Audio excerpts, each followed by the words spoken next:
I was with a group of friends tonight at dinner, and people that didn't know the WNBA were like asking, well, why? Like, what does she do? And we said, well, she makes passes and takes shots that nobody else in the sport does. So she's a bit of a, it's like when Tiger Woods came on the tour, like he drove it further. He's long putting was better.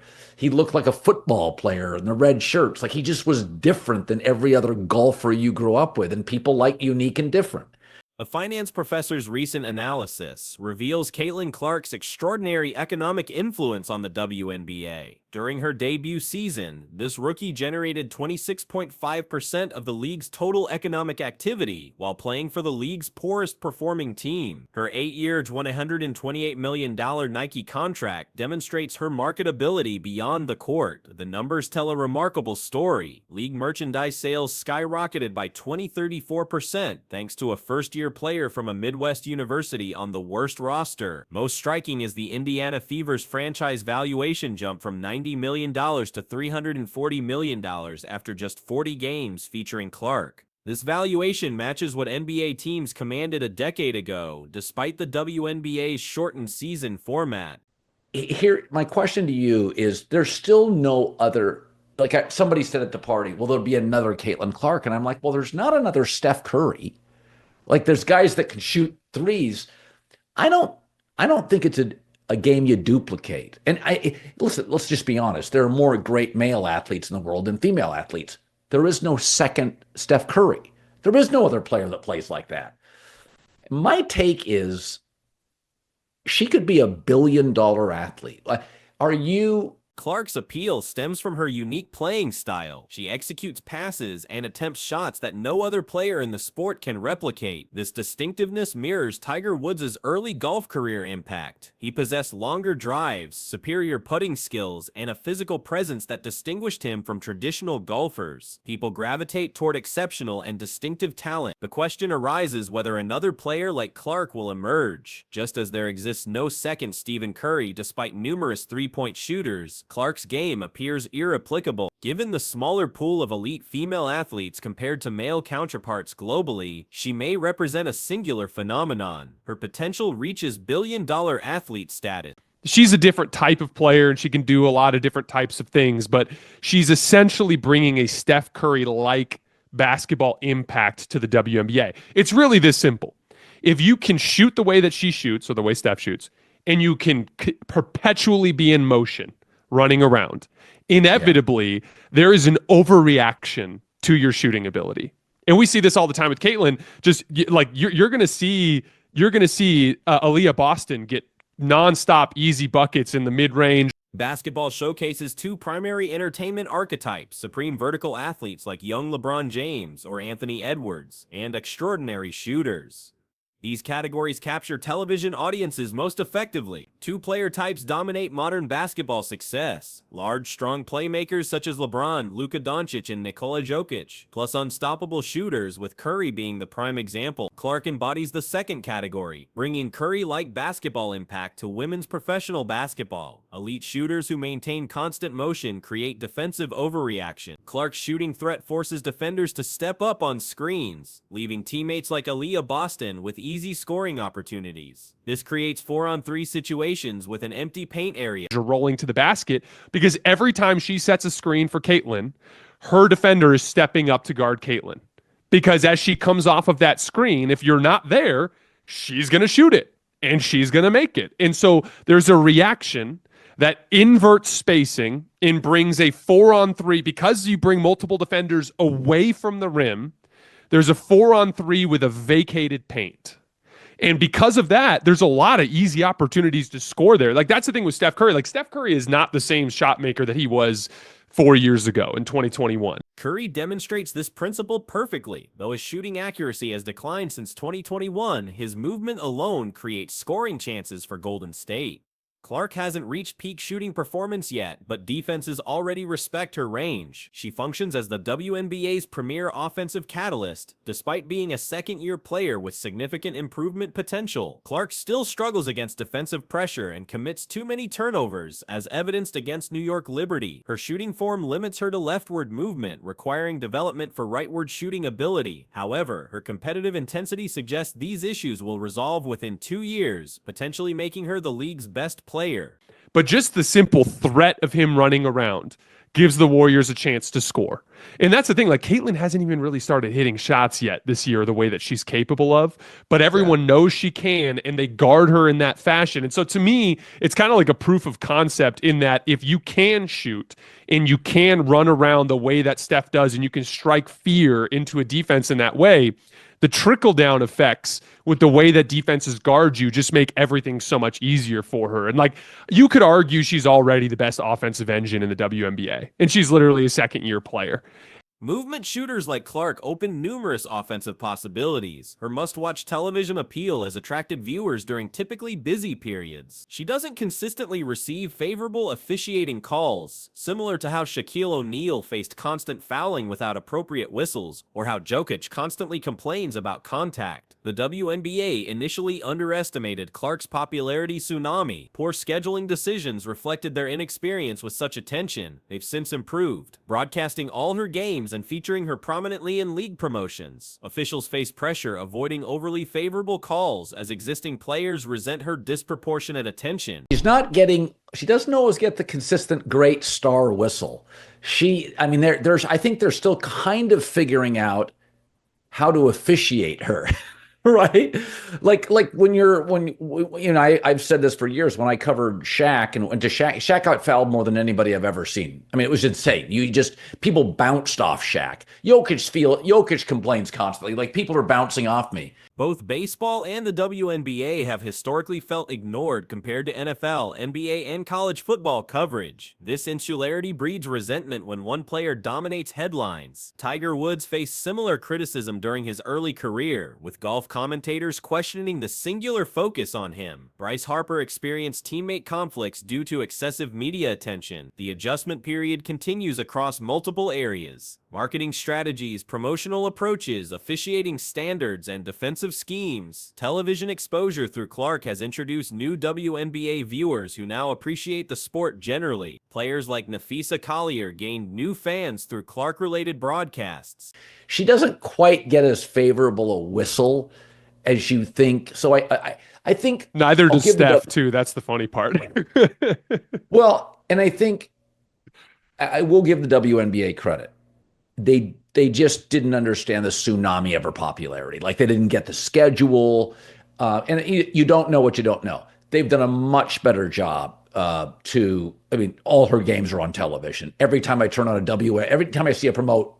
Maximizing Clark's television presence represents smart marketing strategy. The best method for promoting other WNBA players involves showcasing them against Clark, as audiences will tune in regardless. This approach creates passionate fans who generate organic media coverage and elevate overall league popularity. Clark serves as the acceleration vehicle for WNBA growth, similar to Conor McGregor's UFC impact. McGregor attracted casual viewers who discovered other fighters through undercard exposure. Basic marketing principles suggest leveraging star power to build broader audience engagement. Women's basketball quality has improved significantly over recent years. Multiple generations of female athletes received encouragement, better nutrition, superior training, and increased financial investment. However, transformative stars remain necessary, just as Magic Johnson and Larry Bird rescued the financially troubled NBA. Promotion for the WNBA, it's Caitlin Clark. So but I do think there's a process on, you're an official. You don't want to give her too favorable a whistle because the players in the league all resent her to some degree. She's getting all this attention. And I will say this. I've defended the WNBA with this. Baseball and the WNBA feel ignored. The NFL and the NBA and college football, they get a lot of press. And baseball always feels like, hey, we're America's pastime. So they're very insular. A former Nike marketing executive with 15 years of company experience has publicly criticized the athletic giant's handling of Caitlin Clark's endorsement deal. Jordan Rogers, who spent over a decade in Nike's marketing division, expressed frustration over what he perceives as a massive strategic blunder. Nike's stock performance tells a concerning story. Since 2021, shares have plummeted nearly 60%, creating substantial losses for executives whose stock options have become essentially worthless. This decline coincides with the company's conservative approach toward marketing basketball's most electrifying talent since Michael Jordan. Caitlin Clark, obviously. Nike have screwed Caitlin Clark.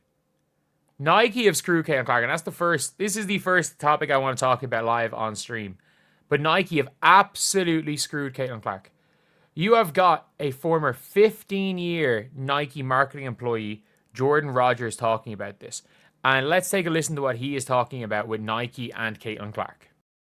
Google search trend data reveals Clark's overwhelming dominance in women's basketball popularity. Only Angel Reese occasionally approaches Clark's search volume, and exclusively during controversy periods. This data underscores Clark's unique position as the sport's primary attention driver. The marketing disparity becomes apparent when examining Nike's treatment of other female basketball players. Paige Buckers already possesses her signature logo and merchandise line, despite generating significantly less public interest. Multiple athletes have received comprehensive marketing packages while Clark remains underutilized, eventually signing with Reebok instead. Nike's historical investment in the WNBA makes their Clark oversight particularly puzzling. The company has supported the league for years, working to elevate various athletes. However, their approach suggests they view women's basketball marketing as zero-sum, contrasting sharply with men's sports where Nike simultaneously promotes numerous signature athletes. The leak of Clark's contract details raises additional questions about internal company dynamic. While other athletes' compensation remains confidential, Clark's financial arrangements became public knowledge immediately after signing. This unusual transparency suggests possible internal tensions or deliberate positioning strategies. Nike successfully marketed both LeBron James and Kobe Bryant simultaneously during overlapping peak periods. James arrived as the chosen one, receiving massive promotional support, yet Nike found methods to elevate Bryant's brand concurrently. This precedent demonstrates the company's capability for managing multiple superstar endorsements within the same sport. The upcoming Kobe Pro release illustrates current marketing limitations, priced at $190 with extremely limited availability and no European distribution. The shoe represents missed revenue opportunities. More significantly, without Clark's name attached, she receives no financial benefit from sales despite her Nike affiliation. Victor Wembanyama received his signature Alien campaign within his first season, complete with player edition footwear. This rapid development timeline contrasts starkly with Clark's delayed marketing rollout, occurring over a year after her signing and Rookie of the Year recognition. Nike's Super Bowl advertisement controversy exemplifies their tentative approach. The original commercial featured 9 female athletes but mentioned only 8 by name, omitting Clark entirely. Public backlash forced a re-edited version, including a monotone voiceover acknowledgement during a frozen frame, a jarring addition to an otherwise dynamic commercial. The campaign's "You Can't Win, So Win" tagline ironically reflects Nike's current predicament. Other major brands, including Gatorade, State Farm, Gainbridge, and Wilson Basketball, have successfully developed Clark-focused marketing strategies without apparent controversy. The toxic environment surrounding women's basketball creates additional complications. Even universally respected players like Nafisa Collier face criticism for award victories over fan favorites. This atmosphere makes any marketing decision potentially controversial regardless of merit or execution. Nike faces an impossible situation where any action generates negative responses from various constituencies. Supporting Clark draws complaints about favoritism, while underutilizing her wastes enormous commercial potential. The company cannot satisfy all stakeholders simultaneously, making strategic decisiveness crucial. Sabrina Ionescu's signature shoe launch faced similar backlash, yet Nike proceeded with full marketing support. The campaign proved successful despite initial criticism, suggesting that sustained commitment to controversial decisions often yields positive results. Current roster comparisons highlight the strategic confusion. Paige Buchers has established merchandise lines despite lower public engagement metrics. Angel Reese possesses an acclaimed logo design that resonates with nostalgic consumers. Meanwhile, Clark lacks comparable marketing infrastructure despite superior audience appeal. Logo design discussions reveal subjective nature of branding criticism. While some designs receive praise, others face mockery regardless of their commercial effectiveness. Agile Wilson's logo sparked particular debate, with critics comparing it to bottle openers, though such controversies rarely impact long-term sales performance.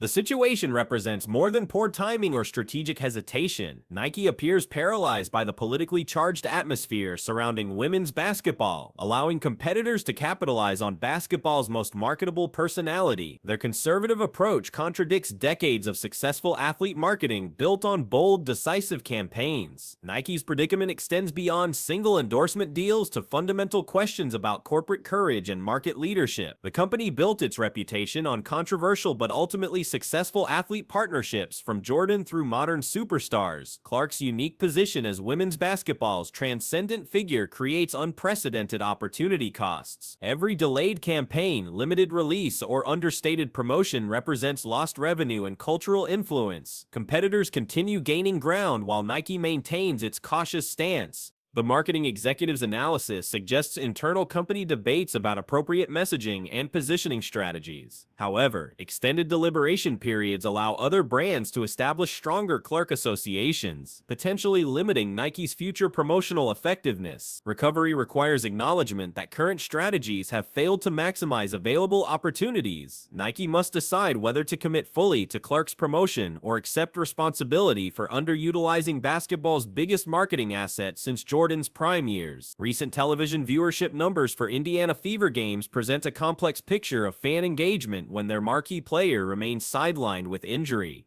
The data offers both encouraging and concerning insights about the franchise's audience appeal. The Wednesday Fever vs. Mystics matchup without Caitlin Clark drew 57,000 viewers on NBA TV. 8 days earlier, also broadcast on NBA TV, the Clark featuring Fever vs. Dream game attracted 81,000 viewers. This represents a substantial 38% decline in audience when the star player was absent. However, context reveals positive underlying trends. The 57,000 viewer count likely represents the highest NBA TV ratings for any women's basketball game not featuring Clark this season. This achievement demonstrates significant organic interest in the Fever organization beyond their superstar attraction. The viewership comparison highlights Clark's individual drawing power, accounting for approximately 224,000 additional viewers. This substantial audience difference underscores her unique position as a television ratings driver in women's professional basketball.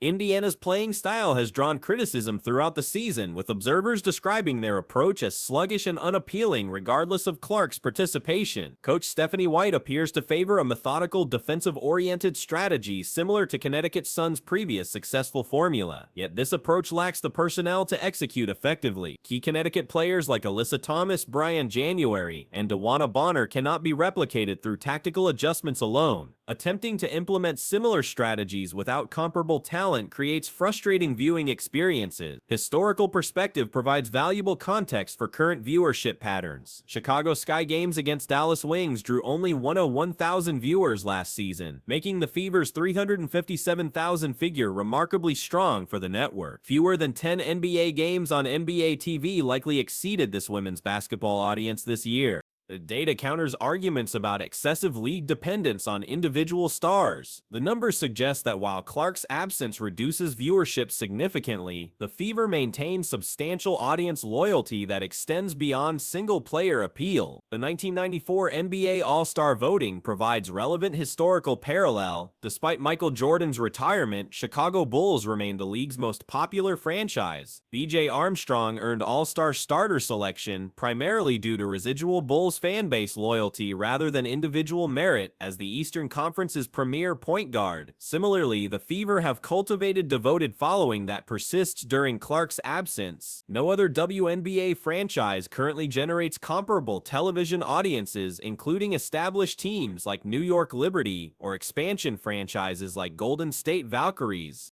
The Valkyries will likely achieve strong home attendance due to San Francisco market dynamics and new organization excitement, similar to anticipated patterns for Toronto Tempo and Portland's unnamed franchise. However, television viewership represents different audience engagement metrics than venue attendance. Arena observations from the Fever Mystics game revealed interesting attendance patterns. Despite approximately 2,500 empty seats in a 14,000 capacity venue, the absence appeared concentrated in premium sections near the court. This suggests corporate ticket purchases or group sales where buyers failed to attend rather than general fan disinterest. The clustering of empty seats indicated intentional bulk purchases rather than scattered individual no-shows. Companies or organizations may have invested in courtside packages but didn't utilize them, maintaining revenue streams while creating visual attendance gaps. Overall attendance remained robust considering the star player's absence, demonstrating sustained fan commitment beyond individual personality appeal. The franchise has successfully built identity and loyalty that transcends any single roster member. These viewership patterns present dual interpretations. Critics can emphasize the significant audience decline without Clark, highlighting concerning dependency on individual star power for commercial success. Supporters can focus on the historically strong numbers even without the league's biggest draw, suggesting sustainable fanbase development. The Indiana Fever situation reflects broader questions about sports entertainment and audience development. While marquee players undeniably drive viewership spikes, the underlying organizational appeal determines long-term sustainability and growth potential.